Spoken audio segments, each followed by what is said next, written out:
Good evening. How is everybody? Good. Welcome to our midweek service in our study called Elba. We're glad you could be with us tonight. The book of Ezekiel, chapters 40 through 48, we're going to be looking to wrap this book up. Wow. No love for Ezekiel in the house. All right. We'll make it up to you, Zeke, when we see you. All right. Questions for investigation to get started. Question number 1. What is significant about the day Ezekiel had his vision, this vision? Is it A, it marked the beginning of the return from exile? B, it was the beginning of Passover? C, no more Israelites died in captivity after this vision? Or D, it was the last vision Ezekiel ever had? What is significant about the day Ezekiel had this vision?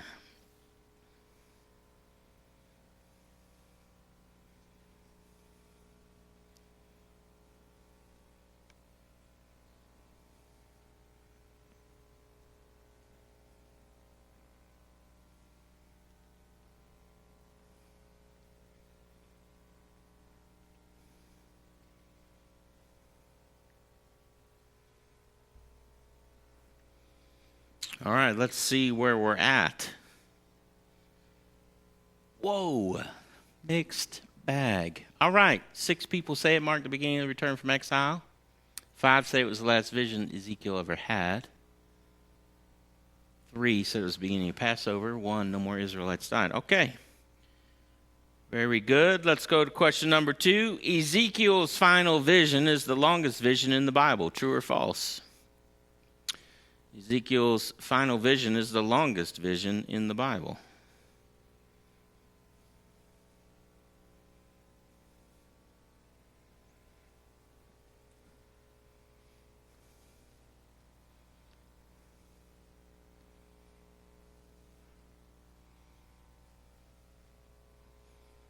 $75.25 say true.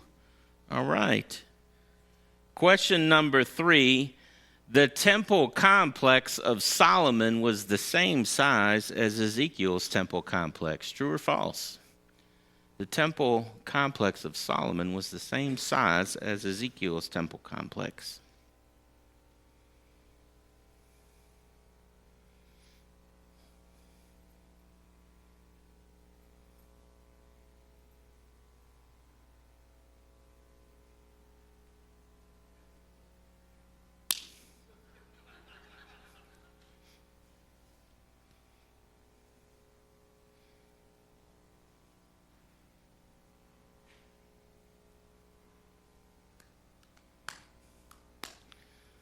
Split the room. 40% say true, 60% say false. All right. This question is for Samantha Miller. How many items from Solomon's temple are not mentioned in Ezekiel's temple? How many items from Solomon's temple are not mentioned in Ezekiel's temple? She says, I do hard questions. I figured I had to do one. Oh, I left the results up. Cool. All right. 0, 3, 7, and 9 are the options. We're splitting the room. 55% say 7. That's a good number. Half the room.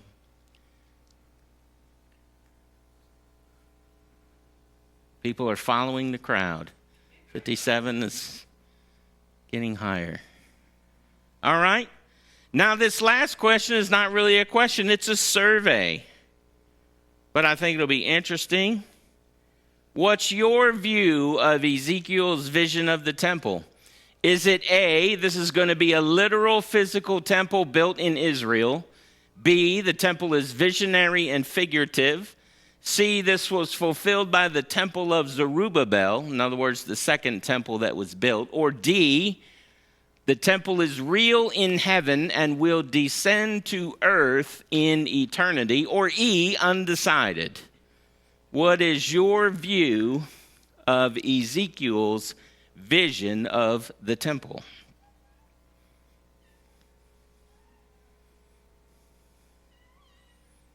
That's our view. I think she's right, too.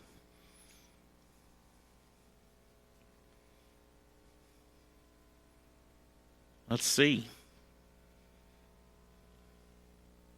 Yes. All right. Great. That's exactly why I did that. That's awesome. All right. Cool. Well, topic tonight. Temple and land restored. In these final 9 chapters of the book of Ezekiel, we have yet another vision. It is the longest in the Bible outside of the book of Revelation. So it is long, but it is not the longest.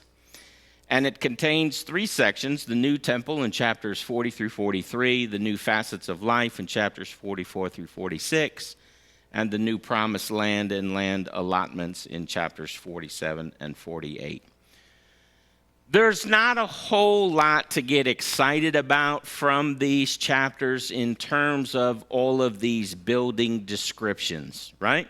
They mean very little to us in the modern era.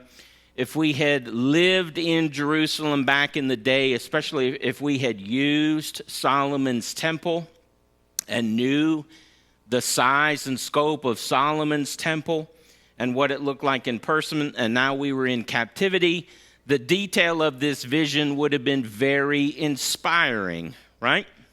And that's exactly the entire point of the whole vision. It's to return hope to those that are in captivity. Not just that they are going to return to life as they have known it previously, but that it's going to be better than it was before they went into exile. And it's going to be life that they can't screw up, because God is going to be with them in a greater revealed dimension than he was before. We need to keep in mind that Jerusalem and Solomon's temple have been completely destroyed. The temple even had its foundations removed, except for what we know today as the Western Wall. Why did they remove even the foundations of the temple? Does anyone know? Well, this is the first Solomon temple I'm talking about. In Ezekiel's day, that temple had been completely demolished. Does anyone know why? No takers. Solomon had overlaid the entire place in what? Gold. Gold. So when the Babylonians came to town, they stripped it of every single piece of gold and precious metal that it had. Some scholars say that even the mortar used between the bricks and stones were made of gold. So that meant the Babylonians made people chip those things apart to harvest the gold that was in between them. And so the centerpiece of Israel's life and worship has been totally decimated and removed. And with it, the hope of the Israeli people. So this vision plays a key role in restoring the hope that they might need for any kind of existence in the future as the people of God. What's significant about the day the vision took place is that it was April 28th in the year 573 BC. So on the Israelite calendar, it was what? What day was it? Anyone know? Some people answered this the right way. It was Passover. It was the beginning of Passover. On this day, the Jews would have been picking the lambs that they would slaughter 14 days from then to celebrate Passover. So we just have that little bit of imagery there coming into focus. You know, God does everything with intentionality, right? So here he is giving Ezekiel the future and the hope of Israel that would be realized through the new covenant and the death of his own son. So it should not surprise us that God would use the beginning of Passover to give this message to his people. Now, if you're an Israelite, do you know that? That it's about Jesus and what's coming and the new covenant? No, you don't have a clue, right? What would they have been thinking about knowing it's Passover? The Exodus, where they'd come from, the slavery they had come out of.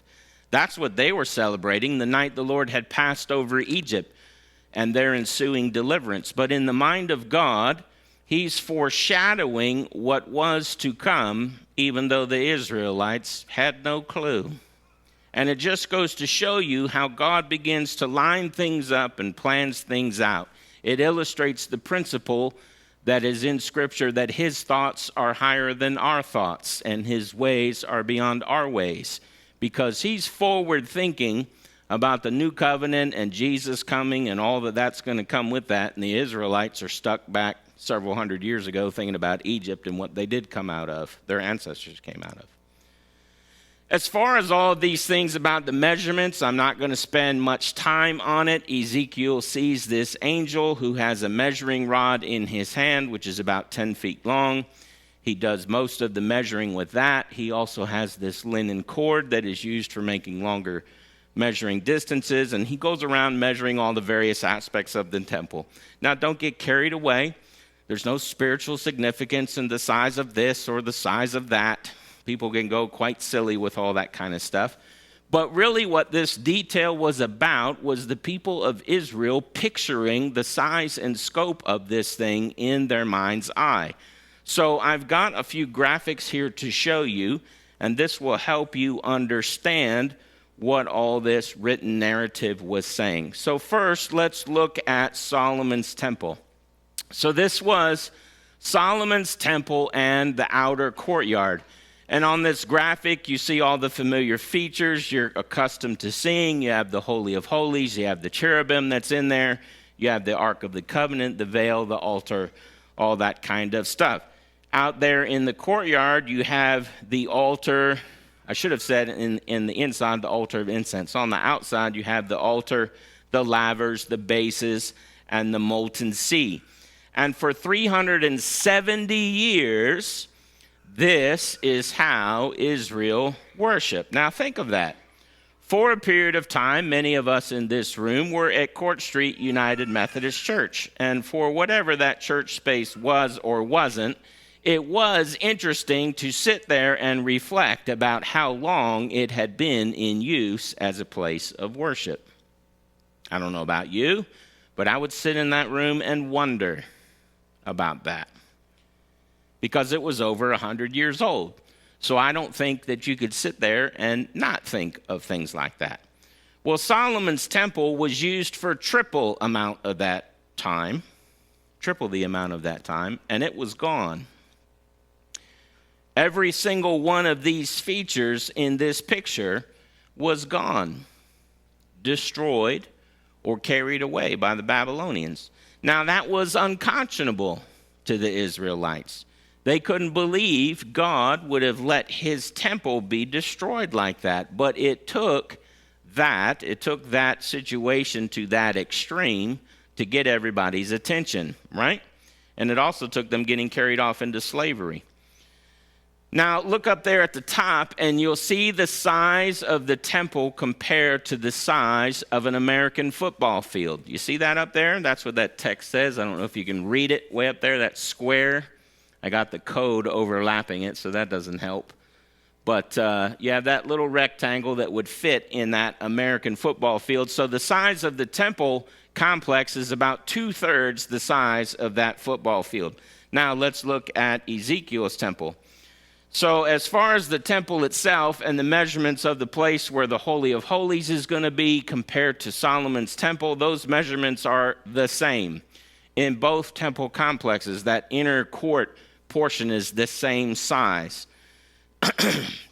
But when it came to the outer court, the temple complex in general, this site was going to be much, much bigger than Solomon's temple complex. Just an interesting side note, in chapter 40, verses 17 through 19, Ezekiel begins to talk about pavement. He talks about there was a lower pavement. He talks about that there was a higher pavement. Well, that's all that area out there in the outer courtyard. And it's a very rare Hebrew word that he uses that is translated to our English word pavement. And basically what it means is a huge mosaic floor that has precious stones laid throughout the whole thing. So that's one big mosaic. As you see them uncover those things in archaeology, that's what that space of that outdoor section was of the temple complex. Now, let's look at this next slide. This is the size of Ezekiel's temple complex as compared to an American football field. So you can take that football field and overlay it on the site of Ezekiel's temple about 15 times. So that's an extremely larger footprint than Solomon's temple complex. What else is different about the two temples? Well, there's lots of items from Solomon's temple that we saw on that graphic that are not here in Ezekiel's temple. In fact, there are how many things not mentioned? 9. There are 9 things not mentioned. The large bronze basin known as the sea, the golden lampstand, the table of showbread, the altar of incense, the veil separating the Holy of Holies, the high priest, the anointing oil, the Ark of the Covenant, and the cherubim. So quite a few differences, which brings us to the question of, what is this temple for? Now, some people describe this as the problem with Ezekiel's temple vision. Well, let's correct that for starters. It's not a problem. It's a description given by God that's in his word, and it's a holy place. So that's not a problem. The only problem that exists is the interpretation of the text. And that's a problem because it's done by men, a lot of whom are short-sighted, some are carnal, and they're trying to figure out what God meant by giving Ezekiel this vision. And so they produce their educated guesses. So what are the options? Well, we saw them on the survey, right? There's 4 different interpretations of Ezekiel chapter 40 through 48. First, some understand these chapters as describing a literal physical temple that will be built in geographic Israel. Secondly, some put forth the idea that the temple is purely visionary and figurative with no corresponding physical reality or structure. Somewhere in the middle is the position that Ezekiel is figuratively describing an ideal temple and that it has been fulfilled in a miniature fashion. So, for instance, they take the second temple, the one that is attributed to Zerubbabel, mentioned in the book of Zechariah, Nehemiah. That second temple built, they say that was the one that fulfilled Ezekiel. And fourth, there's a position that says this temple is real, it's figuratively described, and it corresponds to a non-structural physical entity. And I'll explain what that means in just a minute. Which view do you think is the least popular?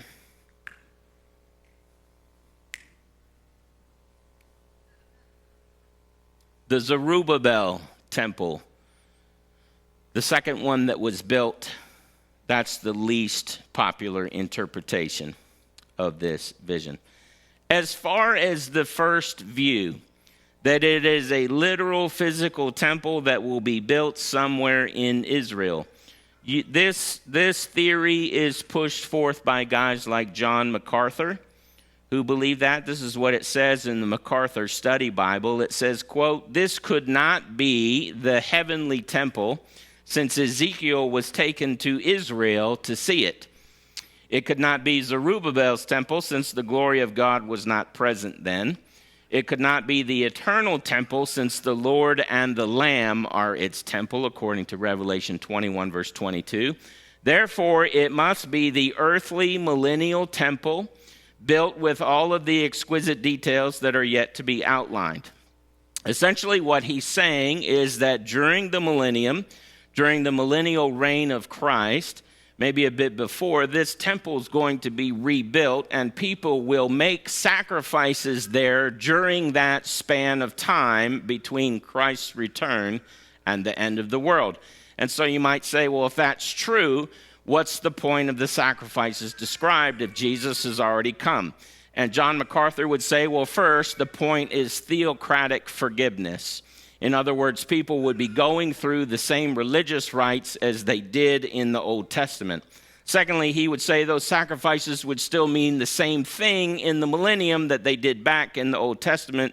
In other words, they would just be pointing to or foreshadowing or, a type of the deliverance of the unbelievers who will become believers in the millennial kingdom. And third, their purpose would be that people would have acts of obedience to display towards God. MacArthur would also say that these sacrifices that will take place are not actually going to forgive sin, just like they didn't forgive sin in the Old Testament. They're just pointers to Jesus. For the second view people, the figurative people, they would say, look, Ezekiel's vision just portrays this perfect spiritual ideal, right? You have God, you have his presence, and where you have his presence, you have Zion, where God dwells.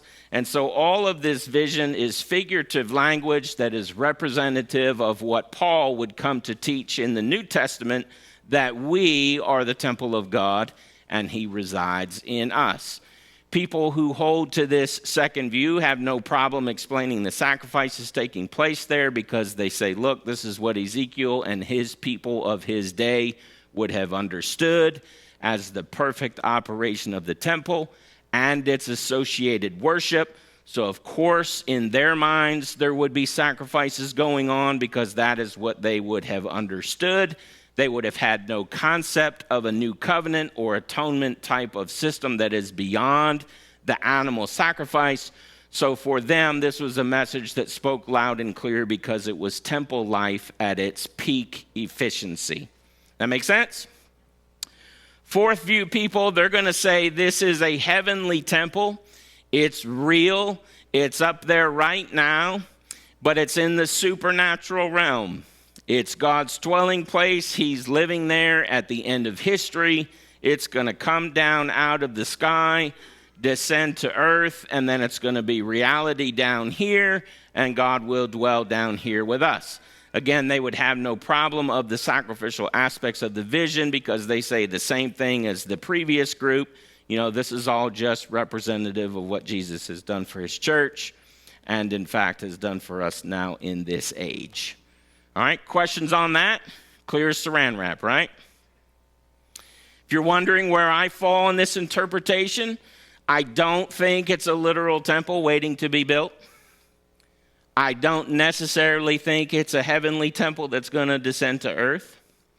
I think God was giving revelation to Ezekiel in a manner in which he could understand and appreciate, and the message would be such that it would reach the people of God at large so they could understand conceptually what God was talking about. And that message is what? There's going to come a time in the future where people are going to worship God in spirit and in truth. And that worship will be pure. It will be untainted by sin. All will be welcome who receive him. And we're going to be in his literal and tangible presence. Jesus' atonement for sin is permanent. It's totally effective. And as far as efficiency or efficacy, it does what it needs to do. It is ideal. And I think that God packaged all that in a vision that Ezekiel would be able to receive and digest and understand by what he was looking at, and then distribute that to his people. Ultimately, it's a message of hope for the future. So we can quibble about all the details, but I don't know that it matters who is right as far as how this will unfold between literal and figurative, because at the end of the day, the net effect is the same. Jesus came. He did what no animal sacrifice could do. And because of that, we are all changed and can live in communion with God in ways that were previously impossible. Yes? So if they build a physical temple, great. If they don't build a physical temple, great. If they have literal animal sacrifices, awesome. Good for you. If they don't, that's great too. His name is Jesus. At the end of the day, that's what counts. If it's a literal temple that descends from the sky at the end of time, awesome. That'll be cool too. If it doesn't, cool. Because the book of Revelation says, I saw no temple there, and the Lord and the Lamb were the temple. So don't need it to descend from the sky. But anyway, so no one is going to be put out and say, if we get there and it doesn't work out the way you think it's going to work out, you're not going to be disappointed, and you're not going to go, I can't believe that temple didn't come down. Like, what the heck?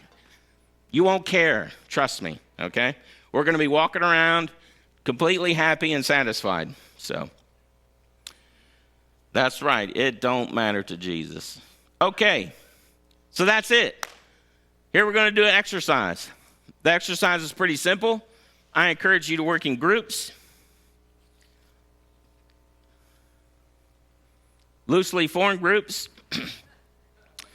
But what I have on this is a sheet. In the first column is the physical attribute of the temple. In the second is the scripture reference that it covers. And in the third is the purpose. So in some cases, I've given you the physical attribute. In other cases, I've given you the reference. In other cases, I've given you the purpose. So you got to do a little digging and see which part of the temple we're talking about. Fun, huh?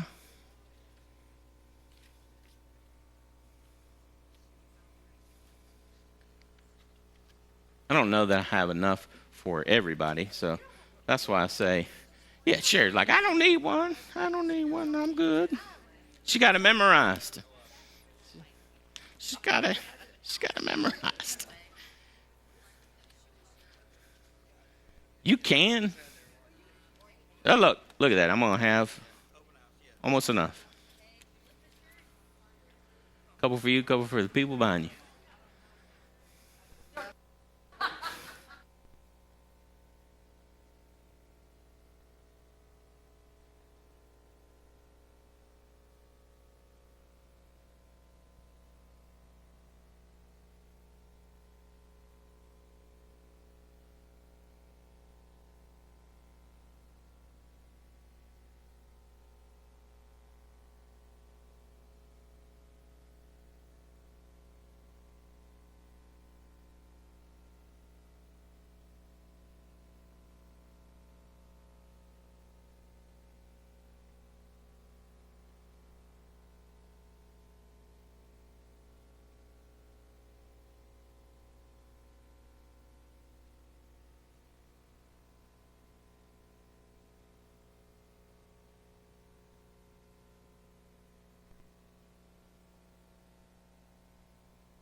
Everybody's done, right? You ready for the answers?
All right, ready for some help?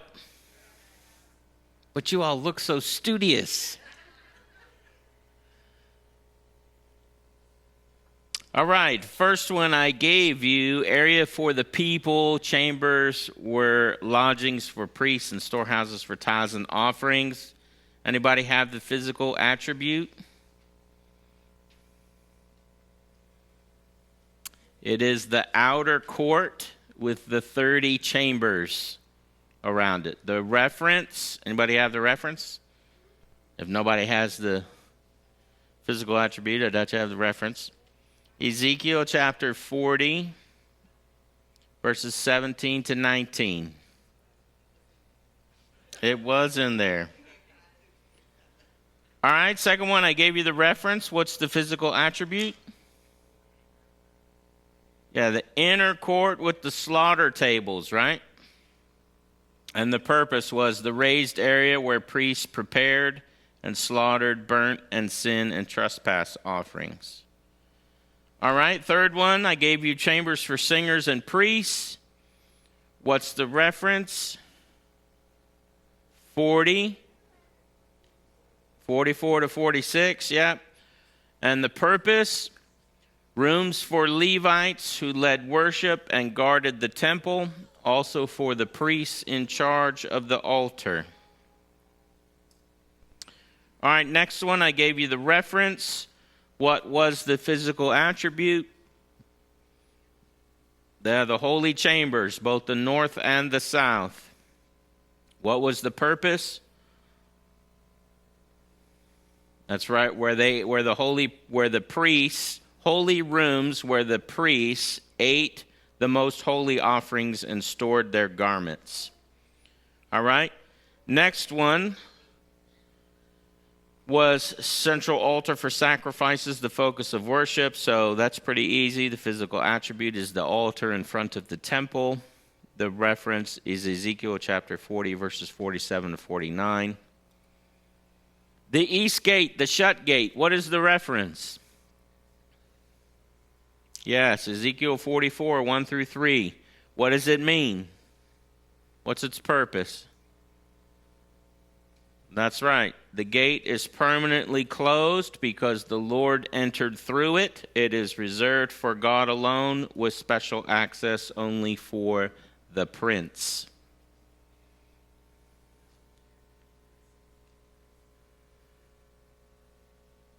We're talking about the physical description of the temple when it was given to Ezekiel. Don't get ahead. This is what I was looking for in this answer, was Ezekiel 44. Okay. Last one. I gave you the reference. What was the attribute? The wall. That's right. The wall around the temple complex. What was the purpose of the wall? To separate the common from the holy. Yes, exactly. Sherry, you want the key still? All right. Very good. Second look, keeping with the idea of Ezekiel's temple and its layout, we're going to look at it from our position in God today. I don't believe, and many scholars don't believe, that Ezekiel was making a blueprint with this vision. In other words, even though it has many, many details about the dimensions and the layout, it wasn't sufficient for building, right? In other words, it wasn't to the same level of detail as, say, the pattern for the tabernacle that was given to Moses. Remember that, right? Moses was told to build the pattern according to build the tabernacle according to the pattern that was given to him on the mountain. That's not what's going on in Ezekiel. Even though we have a lot of information that's given to us, it's not enough information that would be sufficient for doing construction of a building. So what is it about this temple layout description that is pointing to spiritual realities for us today? Well, I want to look at just a few of them if you'll give me a few more minutes. The first is walls and boundaries. The temple complex is encircled by a wall. The scripture tells us the purpose of the wall is to separate the holy from the common. It makes sense to us for the time in which they lived. But if this represents a spiritual reality of God's holiness and his desire to dwell with his people, then what is it telling us today? It tells us that God values boundaries that preserve holiness. Believe it or not, he likes degrees of separation that keep us pure and more pure and purer still. Yes? Second would be courts and access. There are two courts, an outer court for the people and an inner court for the priests. The priest's chambers served as lodgings and storerooms for tithes and offerings. What does that spiritually convey to us today? It conveys to us that worship isn't casual. True worship calls for preparation and a space where you can be set apart. Worship that isn't casual calls for sacrificial giving and charity. The next is the altar at the center. In front of the temple stood the altar for sacrifices. The adjacent rooms were fitted with tables and hooks to prepare burnt, sin, and guilt offerings. And so this layout reminds us that true worship involves laying down our lives. Romans 12:1 says it like this, right? I beseech you therefore, brethren, by the mercies of God, that you present your bodies a living sacrifice, holy, acceptable to God, which is your reasonable service. The next is the ministry of worship. Ezekiel saw chambers for singers and priests who both led worship and guarded the temple. And he noted holy dining rooms where priests ate sacred portions of offerings and stored their garments. So what spiritual realities that present to us today? It says that we are called to minister to God and to one another, not as spectators, but as active participants who steward his presence. We partake of the Lord and we guard his presence in our lives. The eastern gate. God's glory re-entered the temple through the east gate, and then that gate was then shut, reserved for God alone.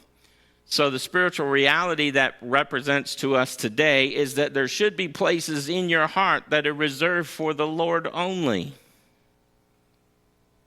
where we don't allow other things, other distractions to have the same place that he has, that we don't allow other things to enter into us that would defile the way he comes to us.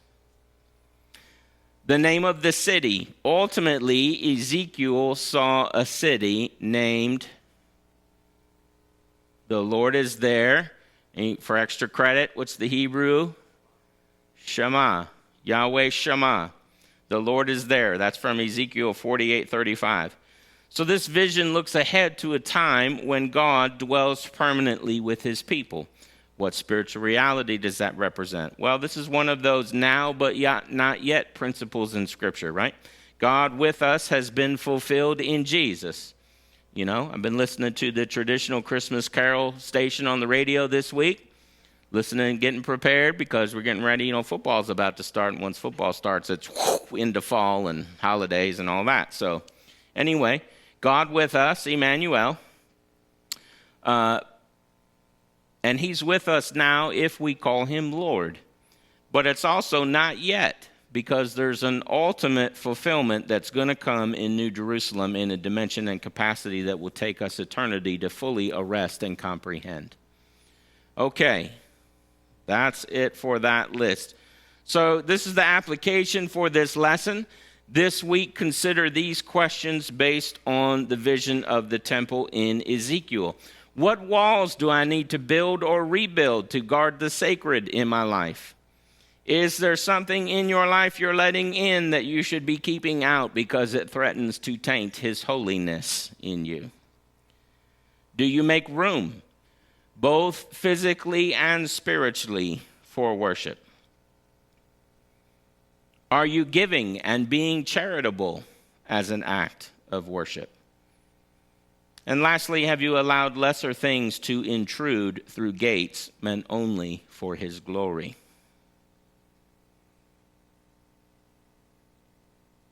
And I've got a real easy assignment for you next week, so you got no excuse not to spend time with these questions. All right. That's it. Celebration of knowledge. Here we go. Question number 1. What is significant about the day Ezekiel had his vision? It's the beginning of exile. It's the beginning of Passover. No more Israelites are going to die. It was the last vision Ezekiel ever had. Do we know it's the last vision Ezekiel ever had? No, not at all. It's the last recorded one we know he had, but we don't know that's the last he had.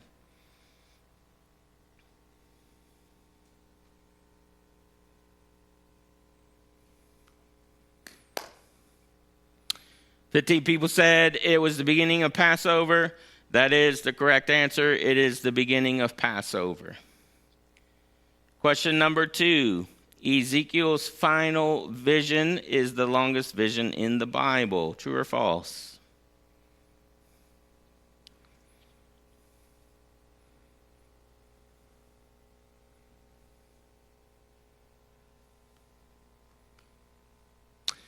False. That is correct.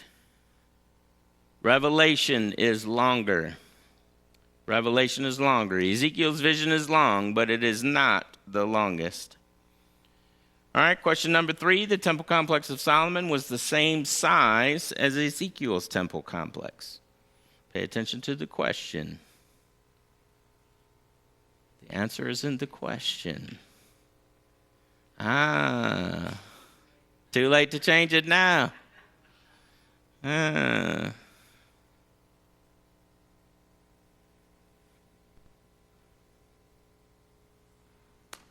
How rude, Pastor Jeff.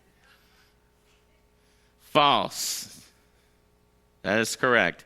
Ezekiel's temple complex was about 15 times bigger. Yeah, actually more than that. It's 15 times bigger than a football field, but it was more than that, bigger than Solomon's temple. All right, question number 4. How many items from Solomon's temple are not mentioned in Ezekiel's temple? 0, 3, 7, or 9. 0, 3, 7, or 9. That was kind of tricky because I did list a thing that was not really an item. It was a person. But, yeah, that pushed you over. So, correct.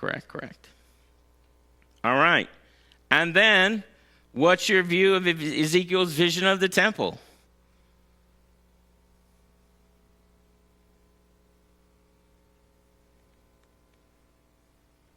I was going to put up there as one of the options, whatever Pastor Jeff says.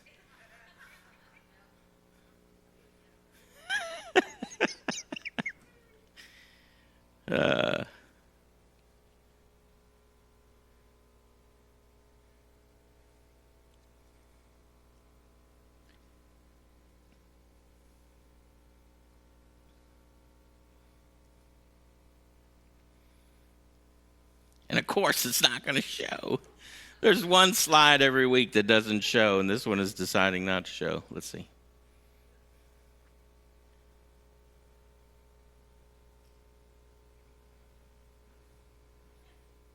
More people are undecided than before. Perfect. All right. Should I show the correct answer? There is none. There is none. There is none. All right. Personal study goals next week. Daniel chapter 1. That's it.